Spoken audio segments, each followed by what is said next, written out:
In the summer of 1993, a young couple from Colorado vanished on their way to a weekend hiking trip in the Rocky Mountains. They never checked in at the ranger station. Their rental car was never found, and for over 30 years, there were no leads. Until a wildfire swept through the region in 2024, uncovering a long sealed mine shaft buried deep in the forest. What was found inside would rewrite everything the investigation thought it knew, and suggest the couple might never have made it to the trailhead at all. Before we begin, don't forget to subscribe if you love cold case mysteries, shocking recoveries, and psychological true crime thrillers that unravel layer by layer. August 18th, 2024. Location, Grand County, Colorado. The fire had burned for 6 straight days. Smoke still hung thick in the mountain air as Cal Newell navigated his utility vehicle along the charred access road. The forest reduced to blackened husks around him. He was with the Colorado Division of Reclamation, one of the last crews allowed into the fire zone. Their job was to check for unstable terrain, flare-ups, or hazards that might threaten the fire line. But what Cal noticed wasn't ash or smoke. It was something strange, just past a collapsed ridgeline, where the ground had partially opened from the heat. A dip in the earth, too symmetrical to be natural. A seam of rusted steel near the surface. Something buried. He climbed out of the truck and stepped cautiously over scorched rocks and brittle soil. The closer he got, the more it resembled an old entrance, sealed with a corrugated steel plate, partially melted around the edges. An access hatch? It looked like part of an old mining tunnel, one that wasn't on any modern maps. He crouched to brush away the ash and debris, revealing faded yellow stenciling, MCC number 12. Closed 1966. He frowned. Mines like these had been shut down decades ago. Most were mapped, sealed, and logged. But this one? It had been buried, deliberately. "Hey!" Cal shouted over his radio to the men 200 yards back. "Get McNair, we got a hatch!" 3 hours later, they returned with bolt cutters, pry bars, and an official from the State Mining Bureau. It took 2 men to crack the rusted seal. When the hatch finally gave way, it exhaled decades of stale air, hot and damp and wrong. They shined their lights down a narrow descending shaft. 30 feet in, the beam caught something, a plastic grocery bag, preserved by the sealed environment. Inside, a red wallet. And when Cal opened it, the name on the driver's license was unmistakable. Megan Doyle. Issued June 2nd, 1993. He looked back into the dark passageway. This wasn't just an old mine. It was the last place Megan Doyle and her fiancé Ryan Strickland had ever been seen alive. August 19th, 2024. Boulder, Colorado. The morning after the discovery, Detective Erin Vance sat alone in her office at the Boulder Police Department, staring at the faded missing persons flyer pinned to the board above her desk. Megan Doyle and Ryan Strickland, missing since August 21st, 1993. 2 passport-style photos, smiling faces, mid-20s. Megan with sun-bleached hair and a nose ring. Ryan with thick dark curls and an oversized flannel that practically swallowed him. They looked like every young couple from the 90s. Idealistic, free-spirited, a little broke but happy. The kind of people who took road trips in rental cars and hiked into national forests with paper maps and granola bars. The kind of people who were supposed to come back. Erin had inherited their file 3 years ago, when she transferred from violent crimes into cold cases. At the time, she'd pegged it as another presumed hiking accident, one of many. Colorado's backcountry was filled with buried trails, unstable terrain, and hidden dangers. People slipped, people got lost, people vanished. But she hadn't closed the file. Something about it had always bothered her. Maybe it was the fact that neither Megan nor Ryan had a history of risky behavior. Megan worked in early childhood education. Ryan was an environmental science graduate student. They didn't argue, they didn't run away, and they had booked 2 nights at a remote BLM cabin near Mirror Lake, only to never show up. The couple had last been seen in Granby, buying gas and groceries for their trip. A receipt from the Shell station at 11:27 a.m. Then, nothing. No witness accounts, no bodies, no vehicle. And now, 31 years later, a melted hatch in a burned-out zone had given her the first physical lead in decades. Her desk phone rang. She picked up on the first ring. "Detective Vance. It's Cal Newell from the Division of Reclamation. You asked me to call if we found anything else inside the shaft." Aaron grabbed a pen. "Go ahead." "We cleared another 30 feet of debris and broken support beams. We found personal items about halfway down. A blue canvas backpack. Contents include a rusted flashlight, a compass, and a flannel jacket. There was also a 35mm camera, severely corroded, but intact." Aaron's stomach flipped. "Film inside." "Yep, sealed inside a plastic canister. You'll want to get it developed ASAP. I'll be en route in 30 minutes. Send GPS to my phone." She hung up and stood, grabbing the file from her drawer, the one that had haunted her longest.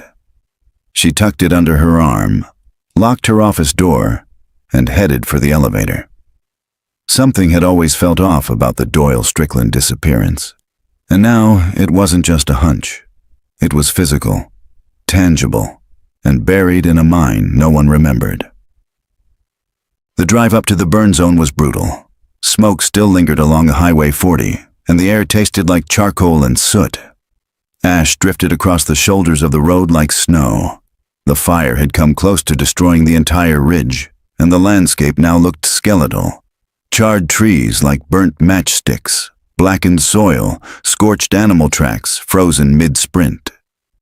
The access road to Mine Corridor 12 was blocked off by yellow caution tape and a State Patrol SUV.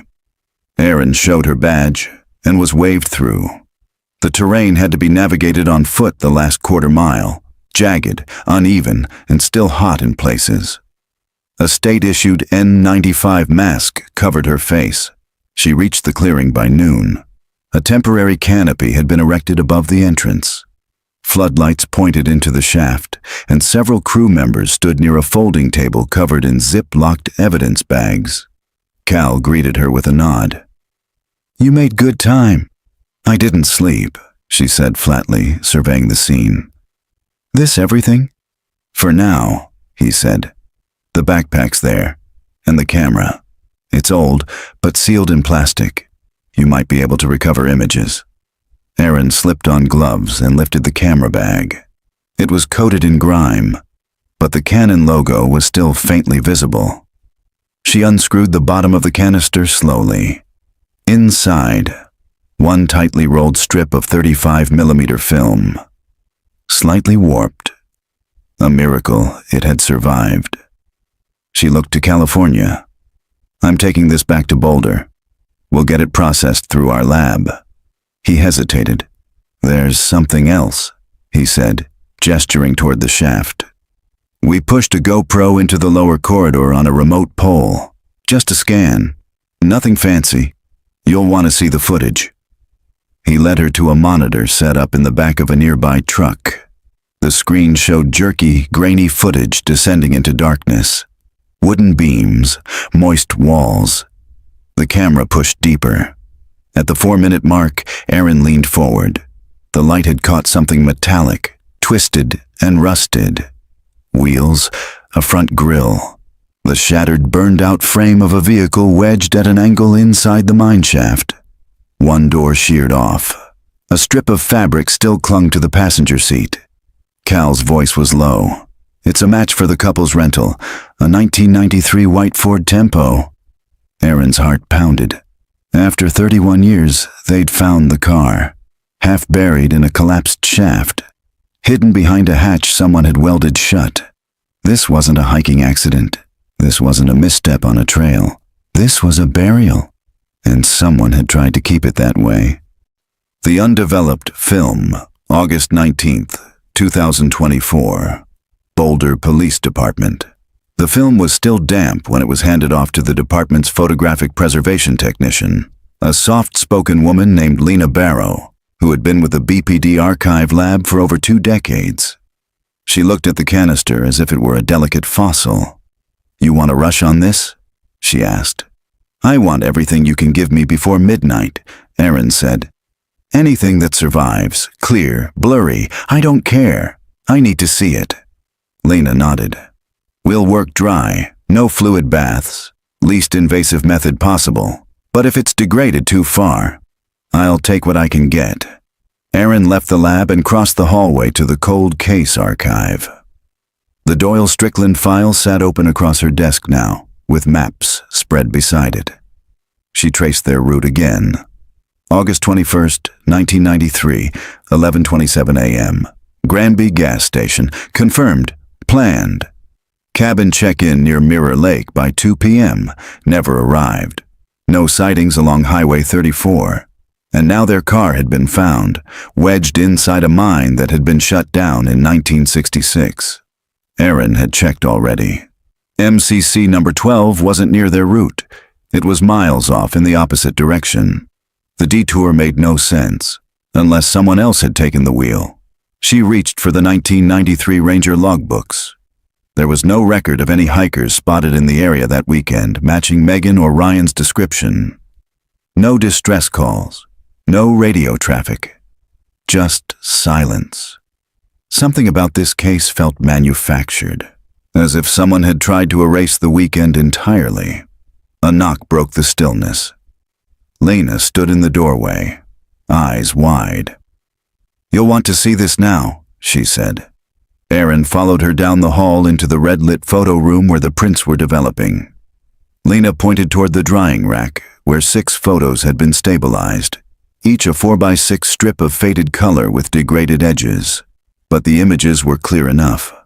The first showed Megan and Ryan standing in front of the white rental car, smiling, alive, a forest trail behind them. The second was a selfie. Megan in the foreground, Ryan blurred behind her, her expression carefree, her eyes squinting into sunlight. The third was darker, a snapshot of a trail sign. But the sign was old, rusted, and tagged with spray paint. "Danger, shafts unmarked, entry illegal." The fourth made Aaron stop breathing.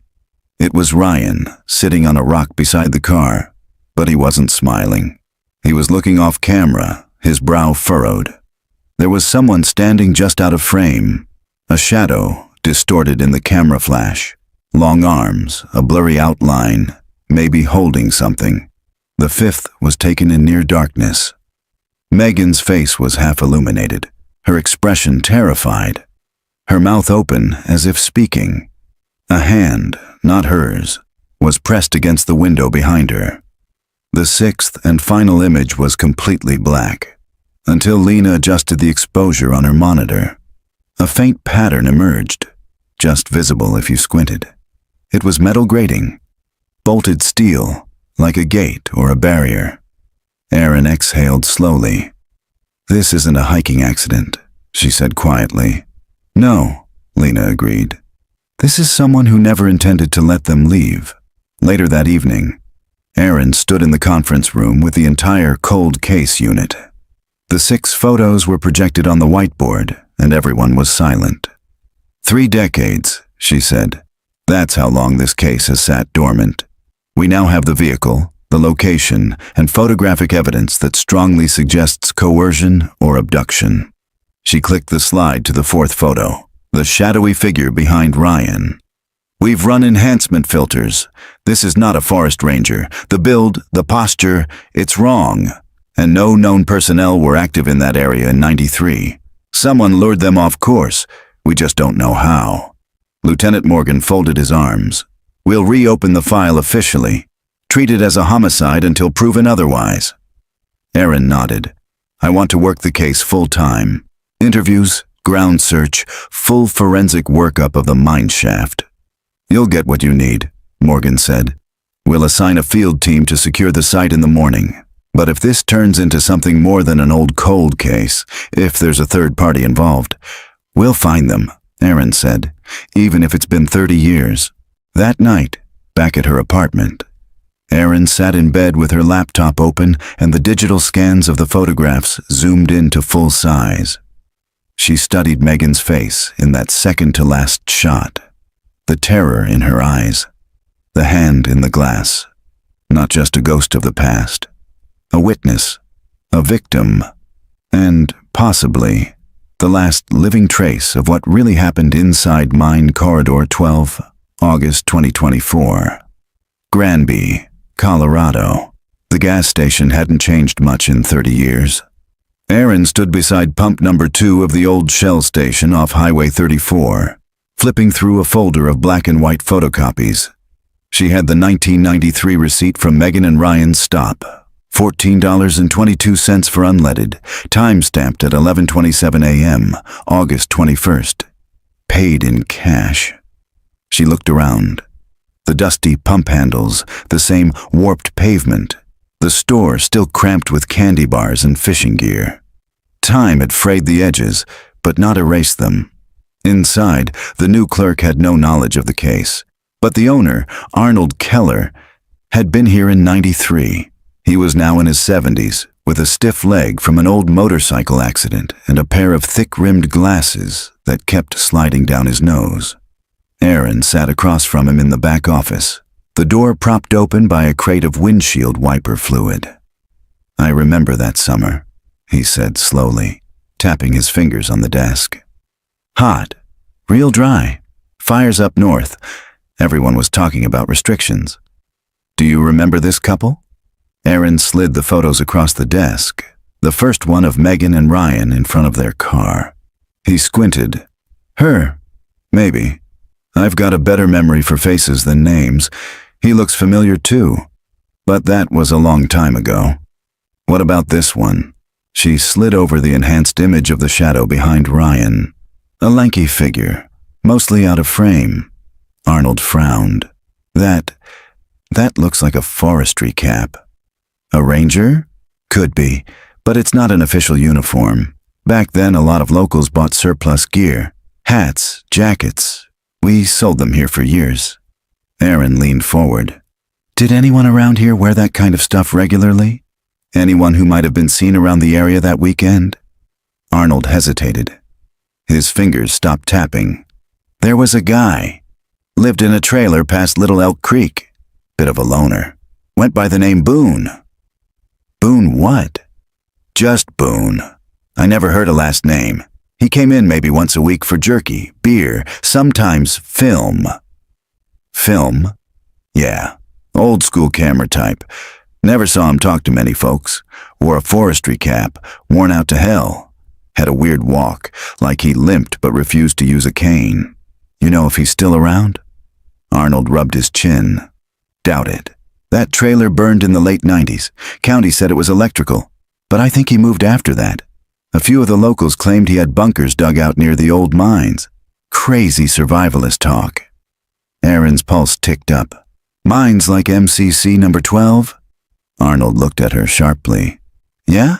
That one was near where he used to hunt." Erin stood. "Do you have any records?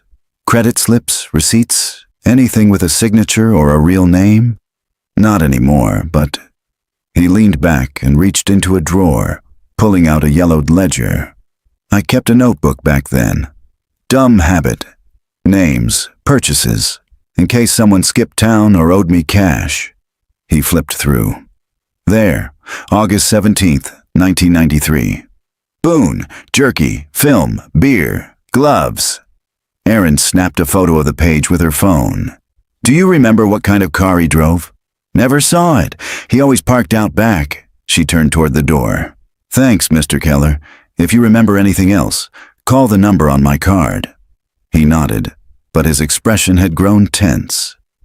"You think he's the one who hurt them?" Erin paused. "I don't know yet, but I'm going to find out." Back in her rental SUV, Erin called the state archives. The mine records for MCC number 12 had been scanned and digitized after a preservation project in 2006. She searched for any mention of private landowners or disputes on the surrounding forest plots. One flagged entry: Boone T. Leadbetter. Submitted trespass complaint against federal personnel, 1991. Location, vicinity of MCC number 12 access corridor. She froze. Leadbetter. She finally had a last name. She ran it through the Colorado DMV and got a hit. Boone Timothy Leadbetter, born 1956. Expired driver's license. No forwarding address. Former owner of a trailer lot off Elk Creek Road. The fire report was thin. No injuries, no insurance claim. Disposition abandoned. But more importantly, he was flagged in a 1998 suspicious activity report filed by an off-duty forest ranger. Boone Leadbetter observed trespassing near decommissioned shaft. Appeared to be sealing entrance with corrugated metal. No permit. Claimed to be preserving history. Same shaft, now known as MCC number 12. Aaron's blood chilled. He hadn't just stumbled onto it. He had access to it, and maybe ownership. She called Detective Morales from her department. "Find out if Boone Leadbetter is still alive," she said. "If he has property, hunting licenses, anything, and check for arrests, especially anything involving trespassing, kidnapping, or restraining orders." "You think he's our guy?" Morales asked. "I think he knew exactly what was in that mine," Aaron said, "and I think he put it there." August 21st, 2024. Northern Ridge, Grand County. The search perimeter around MCC number 12 had expanded overnight. Forest rangers, crime scene techs, and cadaver dogs now combed the scorched mountain slope like archaeologists excavating a battlefield.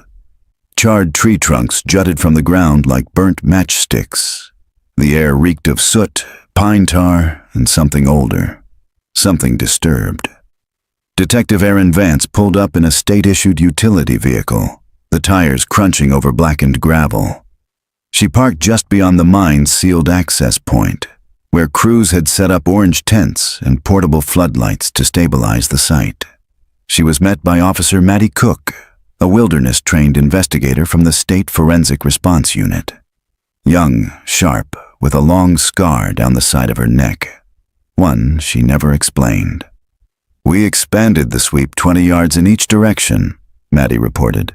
"No fresh evidence, but we found a marked tree line just northeast of the shaft." "Marked how?" "Notched bark. Deliberate. Repeating pattern every 30 feet. Triangle cuts with a center slash." Aaron frowned. "Trail signs?" "Old school ones. Not used by rangers. More like private code." Matty led her across the charred hillside to the northeast quadrant. The trees here were partially spared, singed, but not destroyed. About 10 yards in, they found the first mark. A triangular notch with a vertical cut bisecting it. A few feet below, a rusted nail stuck out of the bark.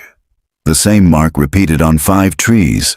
The 6th, deeper into the woods, bore a different symbol, an X carved into the trunk.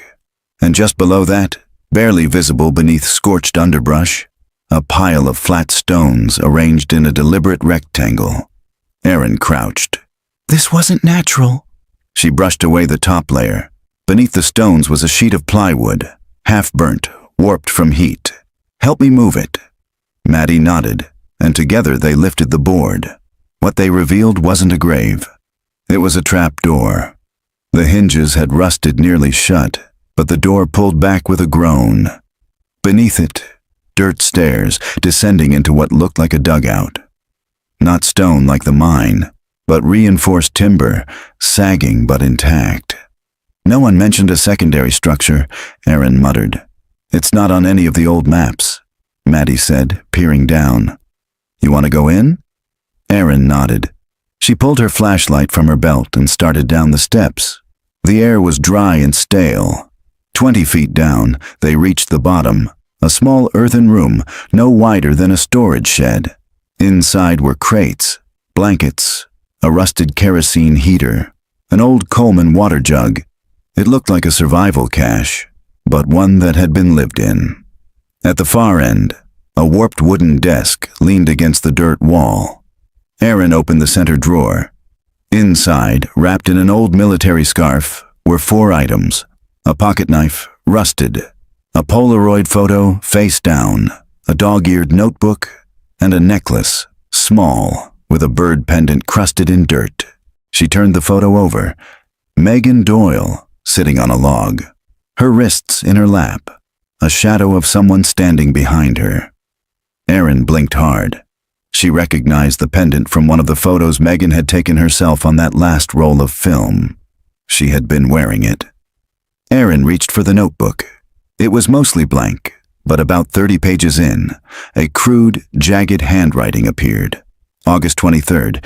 She stopped crying today. He says that means we're making progress. August 25th. The boy keeps coughing. He's weak. He says he wants to go home. I told him he doesn't have one anymore. August 28th. I hate the sound they make when they sleep. There were more entries, fragmented, unpunctuated, written like confessions or reminders. Most didn't name anyone, but one stood out, circled in red pen. The woman with the bird necklace. She didn't scream when the door shut. She just stared at me. I think she knew. Erin stood slowly, heart pounding. This wasn't just a hiding place. It was a holding room, a bunker, a psychological prison. Maddie looked around, her voice low. This man had a system. Erin nodded, slipping the notebook into an evidence bag. And a pattern. Later that evening, back at the incident command tent, a call came in from Morales in Boulder. "We have movement on Ledbetter," he said. "Colorado DMV flagged an active fishing license issued 2 years ago. Different name, Tim Boone, but the DOB matches. Address listed as a post office box in Fremont County. That's 6 hours from here." "Yep, but get this, he listed a secondary contact address on the form, a property just outside of Canyon City." Erin sat forward. "You run the property?" "2 parcels. One's an old cattle shed. The other's registered under a defunct hunting club. But guess what's 30 yards from the property line?" "What?" "A decommissioned vertical mine." Erin didn't speak for a moment. "Send me everything. We may not be dealing with a ghost. We may be dealing with a man who's still alive." August 22nd, 2024. Fremont County, Colorado. The road to the old hunting parcel was barely drivable. Just 2 ruts in sun-scorched clay winding through dry hills and low scrub.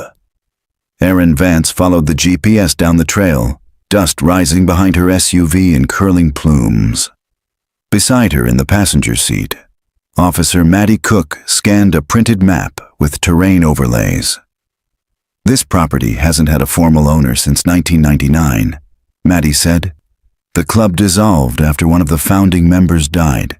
Since then, no taxes, no permits, nothing but silence. Except a fishing license tied to the old mailbox," Erin said. Maddie nodded.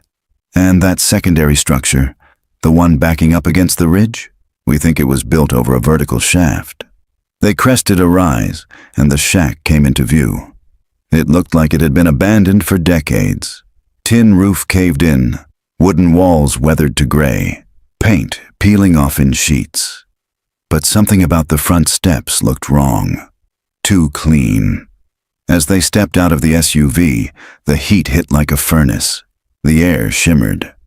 The land was empty for miles, just the sound of wind through brittle brush and the creak of rusted metal. Erin approached the door slowly, flashlight in one hand, her other resting near her holster. The door creaked open. Inside, the air was stale. Cobwebs hung from the corners. A single beam of light cut through a hole in the ceiling, illuminating floating dust and the faint outline of a desk against the far wall. Maddie stepped inside and immediately froze. "Smell that?" she whispered. Erin nodded. It was faint, but unmistakable. Bleach. Recent. Someone had been here. They moved quickly, clearing the main room. No movement, no back exit. Erin crossed to the desk and opened the top drawer. Inside, yellowing paperwork, mouse-chewed edges, and a battered leather-bound ledger with the words "Rock Valley Game and Gun" embossed in faded gold. She opened it.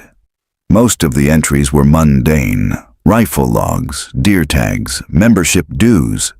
But deeper into the book, the handwriting changed. The neat print turned jagged, angry, disjointed. One page was dated September 1993. Doe and Stag, delivered August 21st. Waited 3 days. Stag resisted. Put him in the pit. Another entry. December 1993. Too cold. Bird won't eat. Sings in the dark. And another. May 1994. Quiet now. They always go quiet eventually. Maddie leaned over Aaron's shoulder. What the hell is this? Aaron turned the page. A rough hand-drawn map took up the next spread.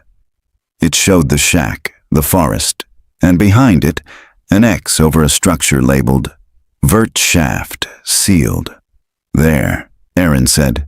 That's where we go next. They exited through the rear of the shack and followed the hand-drawn trail on foot.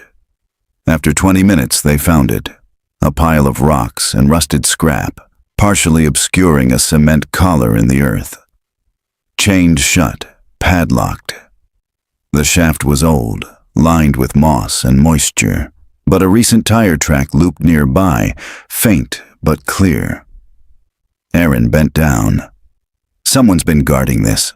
She snapped photos and radioed it in. Vance to base. We've located a sealed vertical shaft on the Rock Valley property. Requesting ground-penetrating radar and forensic excavation crew. Copy that, came the reply. Crew ETA 4 hours. Aaron stood and wiped sweat from her brow. There's something down there, she said. Maddie was crouched near the edge, brushing debris away from the lock. She pulled something out of the grass. A tooth, small, human, yellowed with age, the root still attached. She held it up, her voice dry. I think it's time we stopped calling this a missing persons case. Later that evening, Aaron sat in the makeshift field tent as the forensic dig team rigged a tripod over the shaft. The radar had already confirmed the worst. Objects inside. Multiple depths. One possible vehicle signature. One cluster of bone density. Aaron stared at the open ledger on her lap, its blood-stained corners now sealed in a plastic sleeve. Each coded entry was a clue. Doe. Stag. Bird. Likely pseudonyms or internal references. A way to dehumanize. A way to catalog victims without names. She looked over at the evidence board where Megan Doyle and Ryan Strickland's photos now sat beside Boone Ledbetter's old ID. He hadn't just killed. He had recorded, tracked, measured, described, and maybe kept others. A forensic tech appeared at the flap of the tent. Ma'am, she said quietly. We just pulled a box from the shaft. Inside were personal items, Polaroids, and what appears to be clothing fragments. Female. Aaron stood. Any sign of bodies? Not yet, but we found another locked chamber, dug into the side of the shaft wall. Jesus. The tech hesitated. There's more. One of the Polaroids. We think it's from the late 90s, the woman in it. She handed Aaron the photo. It wasn't Megan. It was someone else. Someone new, and she was wearing a bird necklace identical to Megan Doyle's. Aaron's throat went dry. This wasn't a one-time thing, she said. This was a pattern, and she had a feeling they were only beginning to understand the scale. August 23rd, 2024. Boulder Police Department, Evidence Lab. The Polaroid was curled from age and heat, its corners brittle, the edges smudged with something that looked like ash. But the image itself was clear, too clear. A young woman, early 20s, sat on a cot made of wood and fabric. A bare light bulb hung overhead. Her arms were crossed over her stomach, and her eyes were locked onto the lens. Not pleading, not afraid, but hollow.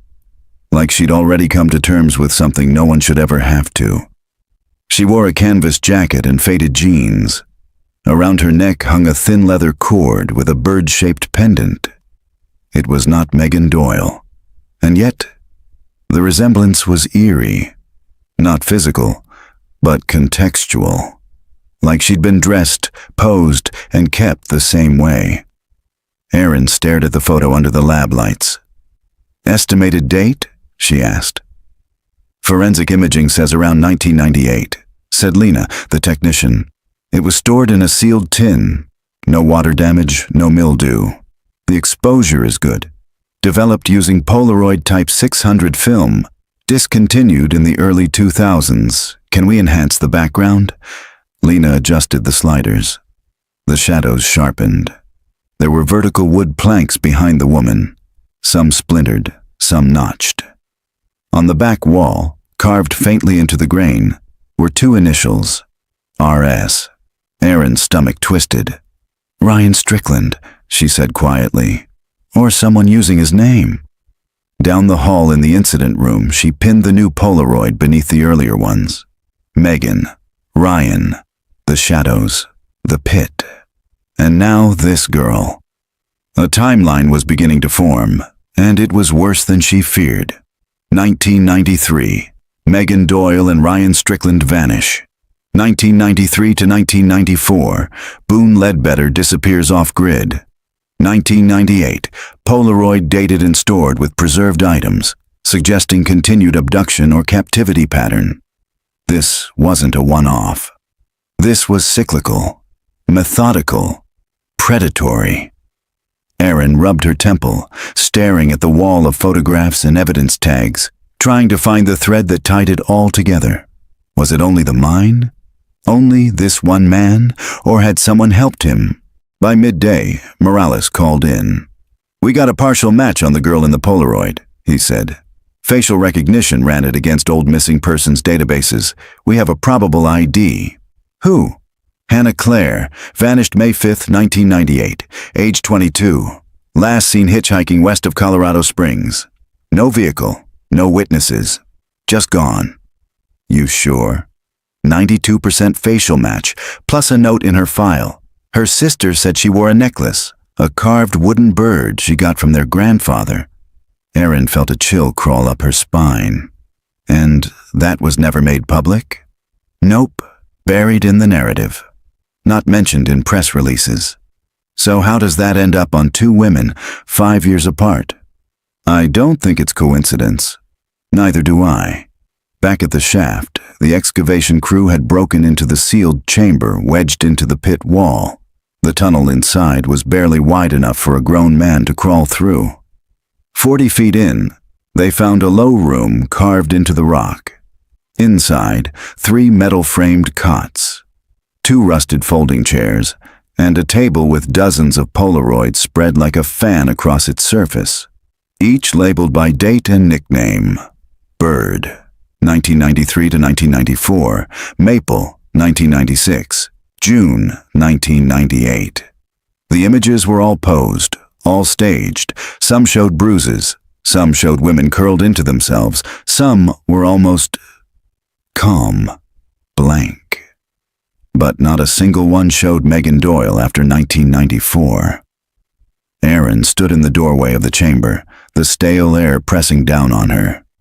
This was a ritual, she whispered. He was documenting them like trophies, naming them, controlling the narrative. The forensic tech stepped beside her.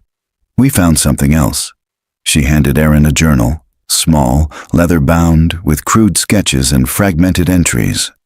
Inside, Erin found a disturbing line. I tried to keep Bird.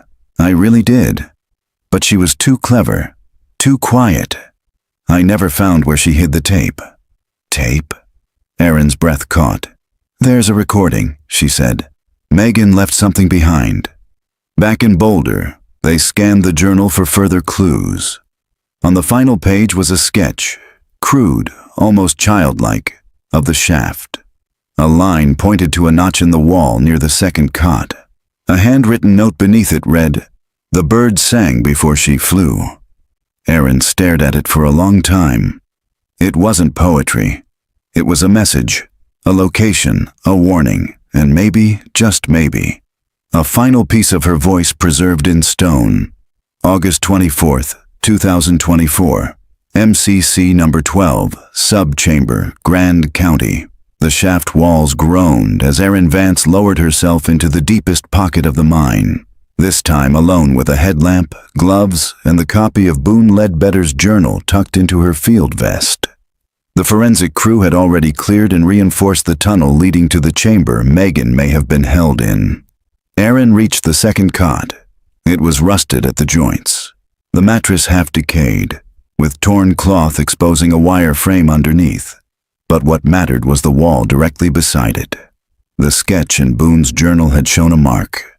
Something chipped into the stone. Erin ran her gloved fingers across the cold surface until she felt it. A divot. Not natural, not mining wear. And just beneath it, wedged into a narrow groove behind a fractured layer of stone, was a small, rectangular object wrapped in cloth. Erin's breath caught as she gently pried it loose. A microcassette. Still intact.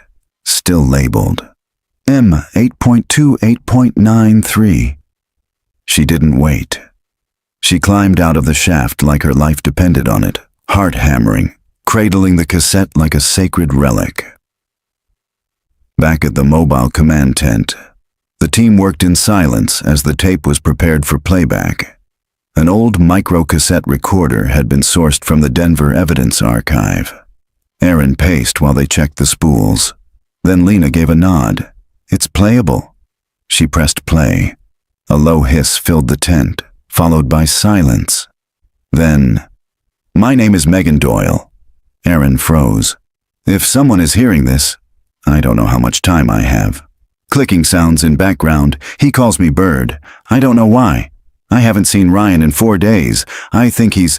Silence. "He keeps saying he's making us better, that we were chosen because we stopped." Choked breath. "If this tape survives me, please find my mother. Her name is Lillian Doyle. She lives in Boulder. Tell her..." "I didn't forget her, not even once." The recording cut to static. Everyone in the tent stood in stunned silence. Maddie leaned forward. She knew she might die, and she left this anyway. Erin stared at the small device in Lena's hand. She was documenting her own captivity. She wanted us to hear this. She wanted justice, Morales added quietly, even if it came 30 years too late. By dusk, the tape had been transferred to digital and submitted to the DOJ for voice authentication. Early analysis confirmed. It was 100% Megan Doyle. The evidence was now irrefutable. The shaft was used to confine multiple victims. Boone Ledbetter had a clear psychological method, including captivity, renaming, and timed isolation. Megan Doyle had recorded a final statement, confirming both Ryan's likely death and her own deteriorating condition. At least one more victim, Hannah Claire, had followed 5 years later, indicating the crimes continued into the late 90s. And now, with the discovery of the Bird tape, Erin had something else. A murder confession, even if it came through implication. That night, Erin sat alone in her Boulder apartment, the sound of Megan's voice still looping in her ears. She opened the last page of the recovered journal again. Something had caught her eye earlier, but she hadn't made the connection until now. The phrase, "The bird sang before she flew." Erin now believed Megan escaped, if only briefly, long enough to hide that cassette behind the wall. But the use of flew was telling. Had Megan died, or had Boone let her go, thinking she wouldn't survive? And what about Hannah Claire? Her body hadn't been recovered, only the photo. What if she too had vanished from Boone's grasp, not through death, but by disappearing the same way Megan had tried to? A new possibility formed in Erin's mind, one she hadn't dared consider until now. Not all the victims died. Some might still be out there, still hiding, still running. August 25th, 2024. Fremont County, Colorado. The file was thin. Too thin. A single sheet, yellowed and dog-eared, tucked in the back corner of the Colorado Missing Persons Archive. It had been mislabeled, filed under Claire, Hannah with one H. Likely the reason no one had flagged it earlier. But now, with Megan's tape and the photo from the shaft chamber, everything was falling into terrifying focus. Erin stared at the line scrawled in blue ink near the bottom of the report. Case closed. Subject called in from anonymous payphone, stated she was safe. No follow-up. Aaron's heart stuttered. The date of the call? September 18th, 1998. 3 weeks after Hannah Claire vanished, and 2 weeks after the photo had been taken. She picked up the phone and dialed Morales. Pull the payphone logs for Fremont and Teller counties. September 1998. I want locations for every traceable call made by a woman who wouldn't give her name. Looking for a ghost? He asked. No, Aaron said. I think she's real, and I think she's been hiding ever since. 3 hours later, Morales called back. Got a hit. Payphone outside a bait shop in Canyon City. Operator note says caller was crying, refused to give a name, said she was out, and then hung up. Video? Not a chance. That was 98. But there's more. Same phone had another call 2 days earlier, placed to a wildlife rescue shelter. Female voice. Message was left, but not saved. Name of the shelter? High Valley Wildlife Refuge. Aaron was already writing it down. I'll go in person. High Valley was barely a speck on the map. One long gravel road, a half-dozen rusted trailers, and a barn full of rehabilitated hawks and owls. A retired vet named Mildred Cates ran the place. Mid-70s, denim shirt, sharp eyes behind bifocals. I remember that girl, she said, sitting across from Aaron in the barn's tiny office. Didn't give her name, showed up with a busted wrist and scratches all over her arms, asked for water, said she'd been camping. What did she look like? Brown hair, short, tense as a rabbit. She wouldn't let me call anyone, just kept asking about injured birds, specifically one that had a broken wing. Aaron felt her skin go cold. A bird? She said she had a pet as a kid. A sparrow, I think. Used to say it was the only thing in the world that ever listened to her. I gave her a cot in the barn. She stayed 2 nights. Then she was gone. Did she leave anything? Mildred nodded and stood. She left this in the cot. Didn't come back for it. She returned with a small cloth pouch. Inside, a wooden bird pendant on a leather cord, identical to Megan's and the one in the Hannah Claire Polaroid. Aaron held it in her hands, breath trembling. Did she say where she was going? Number. But when she left, she said something I never forgot. What? She said, if anyone ever comes asking about me, tell them I got out, but I'm not free. Aaron closed her eyes. She was alive. Hannah Claire survived. Back at the Boulder PD that night, Aaron added a new column to the case board. She drew a line beneath Megan Doyle, Ryan Strickland, and Hannah Claire. She wrote in sharp black ink, known survivor. If Hannah had lived, even for a while after escape, then others might have too. Boone's journal mentioned at least 3 code names not yet connected to real people. Maple, June, Bird, and possibly more. Aaron stared at the pattern. Every victim given a name, a symbol, a cycle. The cassette proved Megan had resisted. The journal proved Boone knew she hid something.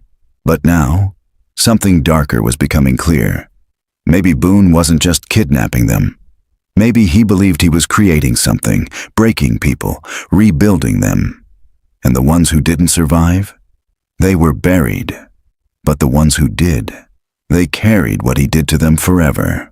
Aaron turned the lights off in the evidence room and stood before the wall of faces, maps, photos, and journal fragments. She didn't just have a killer to track. She had a trail of survivors to find. And maybe, just maybe, one of them had seen what really happened to Megan Doyle. August 26th, 2024. Grand County, Colorado. Aaron parked on the same overlook where the final photo of Megan and Ryan had been taken. Ryan grinning in front of the red Cadillac, arms slung around Megan's shoulders, forest stretching behind them like a painting. The lake shimmered beyond the pines, calm, silvered in the morning light. It had been 31 years, the last known location before they disappeared. She stepped out of the vehicle slowly. The air was thinner here. Pine needles crunched underfoot. Across the road, The trailhead to Mirror Lake wound down between the trees, partially overgrown, but still marked by a faded Forest Service post. Erin pulled the photo from her file. Ryan had been standing about 20 feet from the edge. Behind him, just barely visible in the original frame, was the top edge of a man-made ridge, a flat shelf that looked too straight to be natural. She followed the trail down. 20 minutes in, the forest grew darker, thicker. The wind quieted. Birds chirped high above, but otherwise, the place was unnervingly still. Then she saw it. A clearing. Charred stumps, broken glass, a ring of scorched earth where the Cadillac had once been torched and left to rot. This was where they'd been found. Erin crouched beside the crater of scorched brush where the vehicle's remains had been exhumed. A soft indentation remained, overgrown but visible, a long, shallow depression that had likely held the car for decades. Beneath it, a layer of loose gravel. She brushed the dirt back with her gloves, revealing a rusted bolt, then a jagged strip of red paint. She stood slowly, heart pounding. "This is where it started," she whispered. Or maybe, this is where it ended. The forensic team had already combed the area when the Cadillac was pulled from the dirt 2 weeks prior. But they hadn't searched beyond the clearing. Erin decided to push deeper, past the site, downhill toward where water runoff might have carried debris or evidence. What she found, about 50 yards in, stopped her cold. A fire ring. Old, scorched. And beside it, a half-buried metal tin, wedged beneath the root of a pine tree. Erin dropped to her knees. Inside the tin was a folded piece of paper, sealed inside a cracked Ziploc bag, faded by moisture but legible. She unfolded it. It was a letter, handwritten, in blocky, deliberate strokes. "To whoever finds this, my name is Megan Doyle. If this is still here, then he never came back, or maybe I didn't, I don't know. I lost track of time. I left the tape in the wall because I knew no one would believe me without hearing it. He kept calling it the pattern. Said he'd done this before, said I was next, but I kept quiet. I remembered my mother's voice. I remembered home. If you find this, please find my mother. Her name is Lillian Doyle. Tell her I fought. Tell her I tried, and tell her I remember the sound of her singing by the kitchen window. That's what kept me alive." Megan Erin sat still for a long time. The forest had gone silent. This wasn't just evidence, it was a goodbye. And it changed everything. The tape Megan left behind had been one part of the story, proof of Boone Ledbetter's crimes. But this letter proved something even more disturbing. Megan had escaped the mine. At least for a time. She'd made it here, to the surface, to the car, to the road. And still, she was never found. Not until now. Later that evening, back at Boulder PD, Erin sat with Lillian Doyle, the woman who had spent 31 years waiting for her daughter's voice. She played the tape again, slower this time, each word hitting like a hammer. When it ended, Lillian's hands trembled. She didn't cry. She just stared at the table, then reached into her purse and pulled out an old, creased photo. "People told me to move on," she said softly. "But I always knew. A mother knows." She pushed the photo across the table. It was of Megan, age 7, standing by a kitchen window, singing, sunlight catching her hair. "That's the moment she was talking about," Lillian whispered. "The one that kept her alive." Erin's voice cracked. "She remembered." Lillian nodded. "She came back to me, even if it was only in her words." Erin stood. "We're going to find out everything he did, everyone he hurt, and anyone who might have helped him." Lillian's eyes were tired but fierce. "Good," she said, "because I think she wasn't the only one he took." August 27th, 2024. Colorado Bureau of Investigation, Cold Case Archives. The room smelled like dust, plastic, and time. Rows of metal shelves held the state's darkest secrets. Unsolved cases, abandoned leads, and the records of the forgotten. Erin Vance stood in the aisle marked 1990 to 2000. Unidentified victims and Jane Does. With her gloves already on and a crate labeled RB147-recovered materials, Rock Valley Hunting Club beside her, she slid a thick manila folder from the crate and opened it on the steel cart. Inside were Boone Ledbetter's final possessions, recovered from the shaft wall's hidden chamber. There were photos, maps, scattered notes, and one thing they hadn't cataloged yet, a leather-bound notebook, smaller than the ledger, with a lock that had long since rusted away. She opened it. The first page had only a single phrase written in pencil. The pattern begins with silence. What followed chilled her blood. A table, handwritten. 2 columns, 23 rows. On the left, code names. On the right, years. Bird, 1993. Stag, 1993. Maple, 1996. June, 1998. Ash, 2001. Sparrow, 2003. Doe, 2006. And so on. 23 entries. Only 3 had been linked to real people. The rest, unidentified. No bodies, no reports, just Boone's private log. And then, below the final entry, a note. The mine is full. The mountain will bury what the world refused to hear. Erin closed the book slowly. This wasn't just one crime. It was a program, a method, a ritual. She had to know more. She called Morales. I need every unsolved missing persons report between 1992 and 2010. Female, ages 16 to 30. Last seen within a 300-mile radius of Grand and Fremont counties. Jesus, that's going to be hundreds of cases. I'll narrow it down, just run the search. Hours later, the results started coming in. Erin sifted through digital files, comparing names, dates, and descriptions against Boone's list. She flagged any report with eerie similarities. Nature settings, vehicles abandoned near forests, victims with no known enemies, or items left behind that couldn't be explained. One file stood out. Case number 2003-408.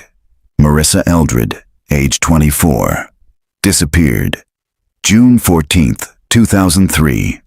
Last seen, leaving a campground in Gunnison National Forest. Evidence, car found roadside, driver door open, campfire still burning. Her dog found alive nearby, no signs of struggle. Marissa's case had gone cold after a few weeks. No witnesses, no leads. But her year, 2003, matched a code name in the ledger. Sparrow. Another match. And then another. Ash. 2001. Possibly Clara O'Neill, vanished hiking alone near San Isabel. Doe. 2006. Unidentified, remains found in a root cellar near Cannon City. No ID. Partial dental match to a girl from Wyoming. No confirmation. One by one, the women were surfacing, buried not just under dirt, but under decades of clerical apathy. Erin leaned back in her chair, the weight of the discovery pressing down on her. 23 victims, only 4 known. No centralized pattern ever noticed, until now. And it all came back to one man, Boone Ledbetter.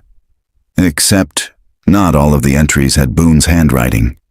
Erin flipped to the middle of the notebook, a new pen, a different style. Someone else had written, "She sang louder than the others." Couldn't break her, had to send her away. Risk too high.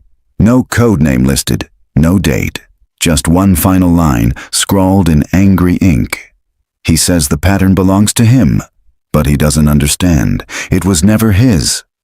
Erin stared at the page. This wasn't just Boone. There was someone else. That night, Erin met Morales at the bar across from the bureau. She showed him the note. He wasn't working alone, she said. Not the whole time. Morales exhaled slowly. Jesus. We assumed Boone was the architect. But what if he was just the enforcer? You think there's someone else still out there? I think Megan knew. I think that's why she hid the tape. She wanted to make sure the real story survived, even if she didn't. Morales stared at the notebook. "What do you want to do?" Aaron answered without hesitation. "I want to find the one who finished the ledger. August 28th, 2024. Boulder PD Cold Case Unit." Aaron spread the 2 pages side by side beneath the evidence lamp. The original ledger with Boone Ledbetter's entries and the smaller, more cryptic journal that had revealed the code names and dates. Side by side, the handwriting differences were undeniable. The first half of the second journal was Boone. Messy, blocky, consistent with known samples. But the last 4 entries? They weren't Boone's. They were smoother, cleaner, controlled, deliberate. Somebody else had continued his work, and whoever it was, they hadn't stopped in 2006. At the very bottom of the second journal, just beneath the final line about the pattern not being his, there was a single name, Emery. No last name, just that. But it was underlined, twice. Not a victim, not a pseudonym, a signature. Aaron's mind jumped back to something buried in the original 1993 incident report, something Megan's mother had once mentioned in a police interview. A name Ryan had brought up a few weeks before they vanished. She flipped through the transcript until she found it. Ryan said they were going up to Mirror Lake because a friend had told them about it. Someone who'd gone up there the summer before. I don't remember the name. Something odd. Emery? Something like that. Aaron stared at the line. It wasn't random. Whoever Emery was, he'd been part of it from the beginning. Possibly before Boone even acted.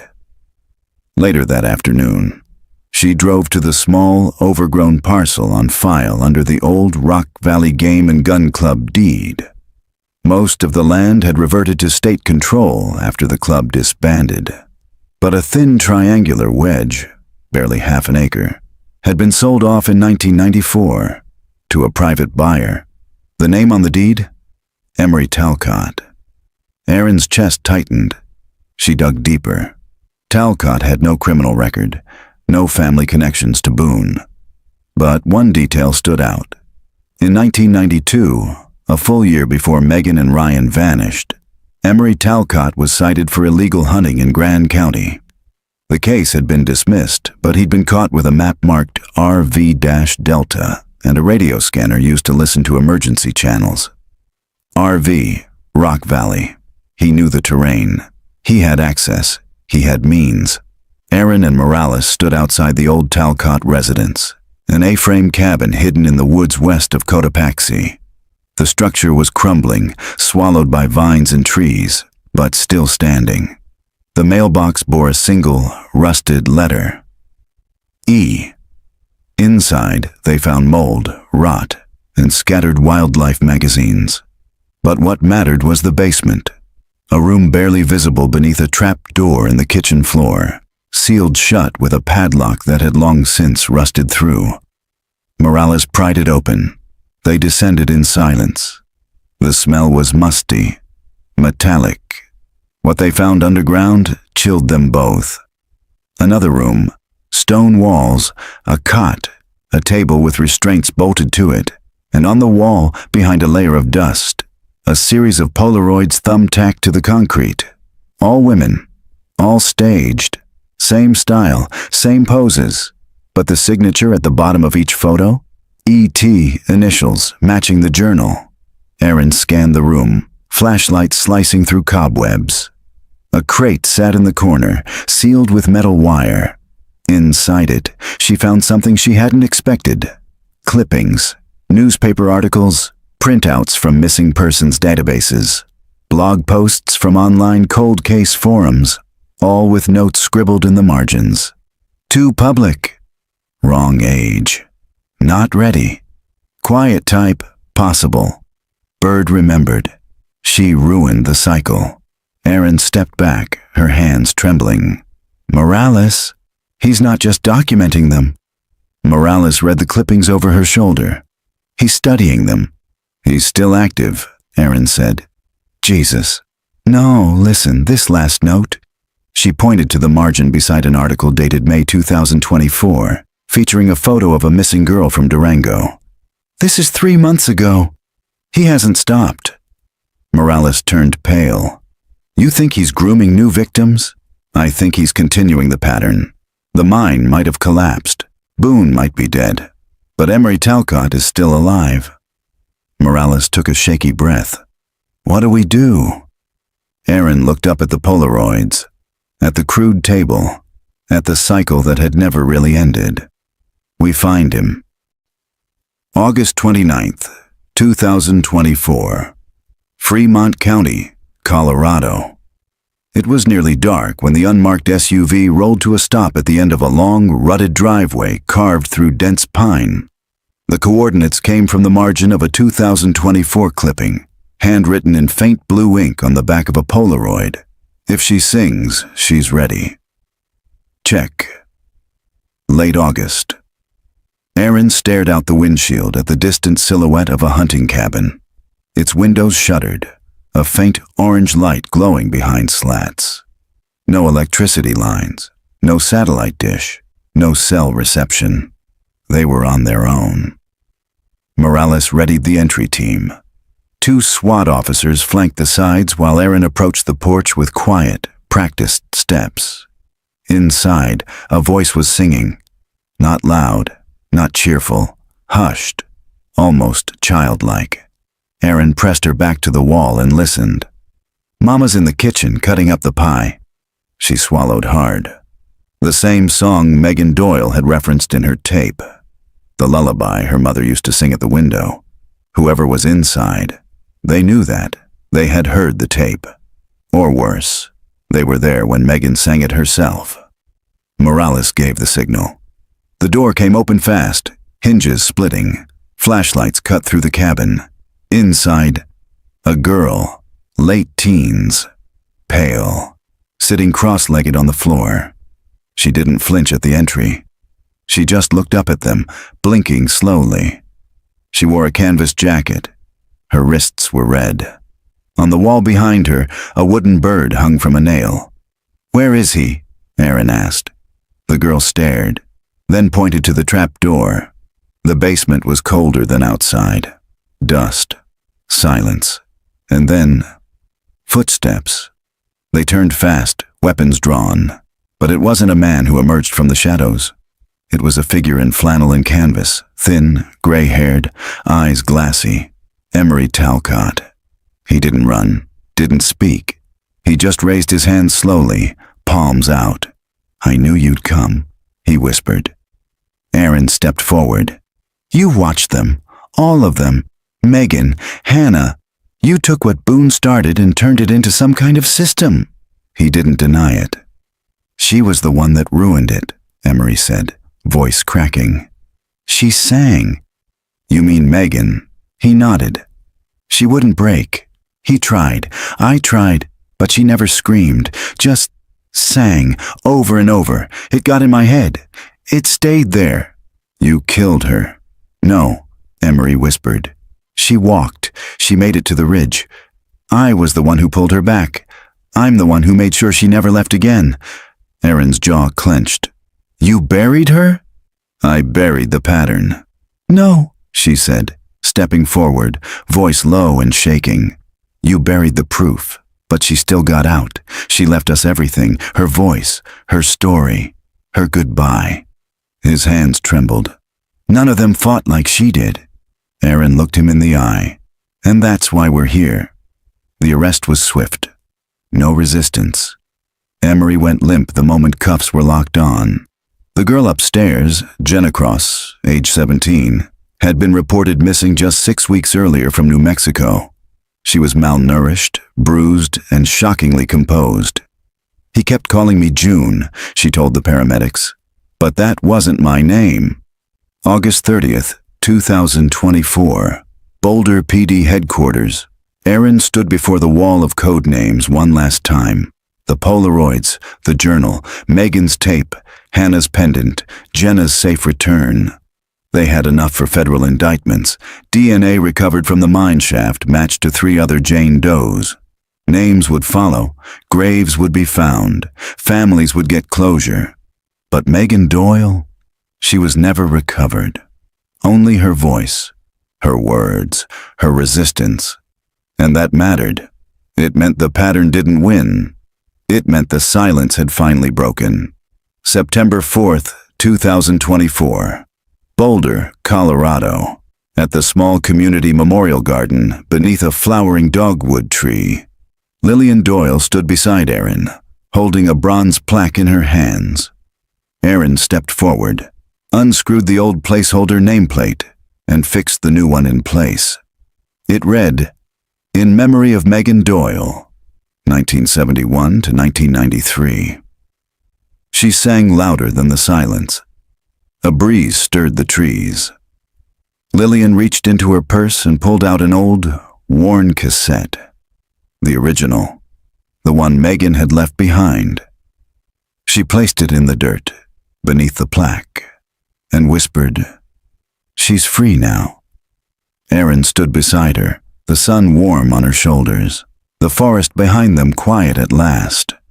The pattern was broken, and the girl who sang in the dark would never be forgotten.